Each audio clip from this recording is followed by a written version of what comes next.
At 5 o'clock, a Chambers County woman accused of killing her husband continues declaring her innocence and railing against our coverage. Sarah Hartsfield is behind bars on a $4.5 million bond. KPRC 2's Bryce Newberry has been in contact with her. He's joining us now in studio with a look at the series of messages, Bryce, she sent us last night. Yeah, Lisa and Daniela, Sarah Hartsfield is accused of murder after her husband of 11 months, Joseph Hartsfield, died. And he was a diabetic. The medical examiner ruled he died of complications of toxic effects of insulin.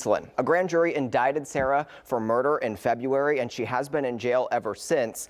She made her first public statement to me last night using a messaging app from her jail cell. In that statement, she wrote, "It's about time I quit being vilified by his family and by the public. I never deserved how I was treated, and Joe, our relationship, our marriage, our story ended way too soon and not by any wrongdoing."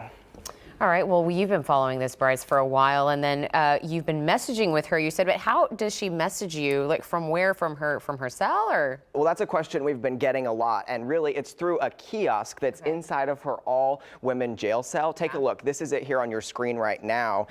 It is available rather to the inmates 24/7. The sheriff says that it was pandemic inspired. Yeah. And it's a system that helps inmates keep in touch with people outside of jail. That's it right there on your screen. So she's messaging you from that. That's right. Okay. And Bryce, we understand there's also a TV in her cell, which is how she saw your story last night. How is she responding to this?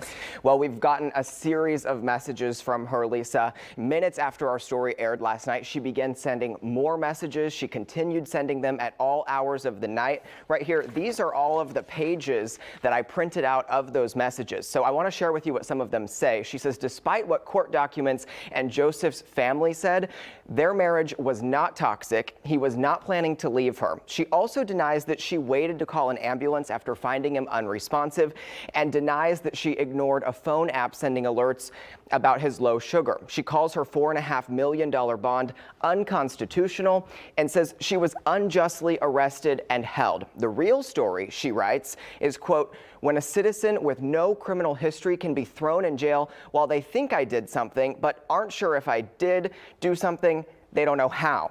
She says she loved Joe with all she had and wrote, my story and the truth have me walking out of this jail free of all the false accusation I've been subjected, in addition to what is seriously character assassination on a nationwide level. She says she was never violent in any relationship or marriage, and added, if I'm guilty of anything, it's picking horrible husbands. So like any story, this is one that has many perspectives, a lot of sides, a lot of characters. And of course, we're going to continue covering this from all angles. You can read our full coverage of this case at click2houston.com. Wow, Bryce. I mean, there are so many parts to this story, and it's not over. Like you're still working on this. That's right. It's only been a couple of months of her being in jail. The trial's still pretty far away. All right, Bryce, thank you for that.